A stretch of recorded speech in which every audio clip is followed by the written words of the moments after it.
When we talk, we often use different words in expressing the same thing. For example, we could describe the same car as tiny or little or small. All these words mean the car is not big. Fractions, decimals, and percents are like the words tiny, small, and little. They are all just different ways of expressing a part of a whole. Good day, learners! I am Mr. Rodrigo Jr. P. Rulloda. Are you ready to explore the world of business mathematics?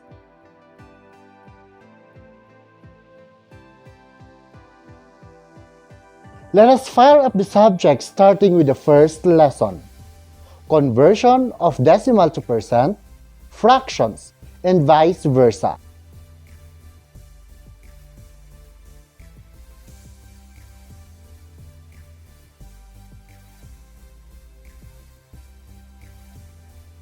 Let us now proceed to the meat of the lesson. In this lesson, we will be discussing the 6 conversion rules.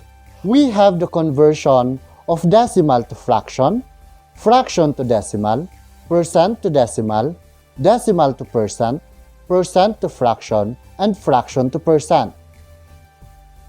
Let us now begin. First, we have decimal to fraction. In converting this, we must take note of the 2 types of decimals. We have the terminating decimals and the non-terminating decimals. For terminating decimals, we have to multiply the decimal by a fraction which are both equal to such power of 10 with as many zeros as there are decimal places in the given decimal. To better understand the rule, let us have the following examples. Number 1. We have 0.23. As we can see, there are 2 decimal places. So we have to multiply 0.23 by 100 over 100. Next is to simplify. So we have 23 over 100. Always take note that the fraction must be in lowest term. But since 1 is the only common factor of the value in the numerator and denominator, then the final answer is 23 over 100. Number 2 example. We have 0.506. As we can see, there are 3 decimal places, so we have to multiply 0.506 by 1000 over 1000 and then simplify. So we have 506 over 1000. We have to express this in lowest term. So we have 253 over 500. Therefore, 0.506 in fraction is 253 over 500. Let us now have non-terminating decimal. Multiply the number by such power of 10 as would move one repeating portion across the decimal point. Next is to multiply the number by such power of 10 as would move the repeating portion next to the decimal point. Lastly is to subtract the result of step 2 from step 1 and simplify. Let us have the following examples. Number 1. We have 1.26, wherein 26 has bar at the top, which indicates that 26 is being repeated in this decimal. First, we need to let x be the given, so we have x is equal to 1.26 with a bar at the top of 26. Next, we have to follow the first procedure. When we say moving across the decimal point, the repeating value will be placed before the decimal point, meaning on the left side of the decimal point. Since we have 2 decimal places, we need to multiply this by 100. So we have 100x is equal to 126.26. We have 26 here because this is the value being repeated. Next is to move the repeating decimal next to the decimal point. But since the decimal point is already before the repeating decimal in our x is equal to 1.26, then we will just copy it. Lastly, we will now subtract the result of step 2 from step 1 and simplify. So we have 99x is equal to 125. Now, to solve for x, we have to divide both sides by 99. Therefore, we have 125 over 99. In order to fully understand on how to convert a non-terminating decimal to a fraction, let us have the second example. As we can see here, we have 0.5481, where 481 are being repeated since we have a bar at the top of 481. Following the same procedure, we let x is equal to 0.5481 with a bar at the top of 481. First is we have to multiply this by 10,000 because there are 4 decimal places in our given, so that the decimal point is across the repeating decimal. So we have 10,000x is equal to 5481.481 with a bar at the top of 0.481. Next is to put the decimal point before the repeating decimal. To do that, we need to multiply x is equal to 0.5481 by 10. So we have 10x is equal to 5.481 with a bar at the top of 481. Lastly, we need to subtract equation 2 from equation 1. So we have 9,990x is equal to 5476. Therefore, x is equal to 5476 over 9,990. Since all fractions must be in lowest term, we have 74 over 135.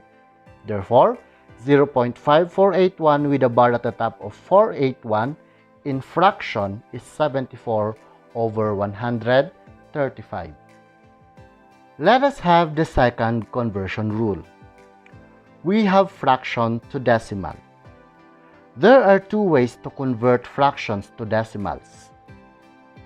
First method. Convert the fraction to an equivalent fraction whose denominator is a power of 10. Then convert it to decimal. To better understand the rule, let us have this example. 7 over 50. First, we need to make the denominator a power of 10. To do that, we need to multiply both the numerator and the denominator by 2. So we have 14 over 100. And since there are 2 zeros in our denominator, get the numerator and move the decimal point 2 places to the left. Therefore, we have 0.14. So, 7 over 50 in decimal is 0.14. The second method is the long division, wherein the numerator is the dividend and the denominator is the divisor. Let us have 5 over 8. 5 will be the dividend and 8 will be the divisor. Since 5 is less than 8, we put a decimal point and 0 here, and we also need to write a decimal point at the top as our quotient. So 50 divided by 8 is 6, and 6 times 8 is 48. Subtract 48 from 50, so we have 2. Since 2 is less than 8, we will have 0 again. So 20 divided by 8 is 2. And 2 times 8 is 16. Find the difference. So we have 4. 4 is less than 8. So we have to put 0 again. So we have 40 divided by 8 is 5. And 5 times 8 is 40. So the difference is 0.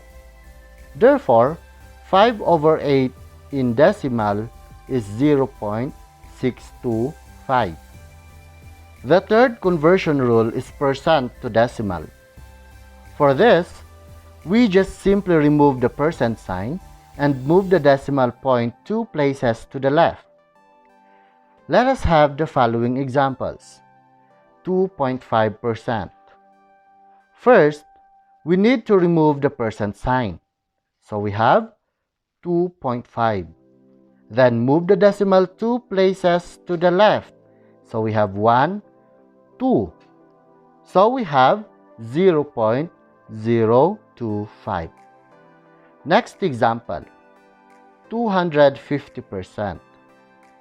First is to drop the percent sign, then move the decimal point 2 places to the left. So we have 2.5. Let us have the fourth conversion rule, the decimal to percent. To do this, we have to move the decimal point 2 places to the right and affix the percent sign. Here are examples.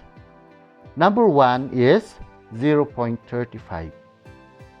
We have to move the decimal point 2 places to the right. So we have 35. Then affix the percent sign. Therefore, 0.35 in percent is 35%. Next example is 0.175. Move the decimal point 2 places to the right, so we have 17.5. Then affix the percent sign. Therefore, 0.175 in percent is 17.5%. The fifth conversion rule is the percent to fraction. First is to convert the percent to a decimal, then convert the decimal to fraction. This time, you will be applying two conversion rules. Let us have the following example. First is 50%. So we have to drop the percent sign and move the decimal point 2 places to the left, so we have 0.50. Since there are two decimal places in 0.50, multiply both the numerator and the denominator by 100. So we have 50 over 100. Always remember to express your answer into lowest term. So we have 1/2. Second example is 16%. So we have to drop the percent sign and move the decimal point 2 places to the left. So we have 0.16. Since there are two decimal places in 0.16, multiply both the numerator and the denominator by 100. So we have 16 over 100. Always remember to express your answer into lowest term. So we have 4 over 25. Last conversion rule is fraction to percent. First is to convert the fraction to a decimal, then convert the decimal to percent. Two conversion rules are also needed to convert fraction to percent. Let us have the first example, 36 over 5. We have to make the denominator of the fraction a power of 10. So, we need to multiply both the numerator and the denominator by 2. So we have 72 over 10. Since there is only one 0 in our denominator, get the numerator and move the decimal point 1 place to the left.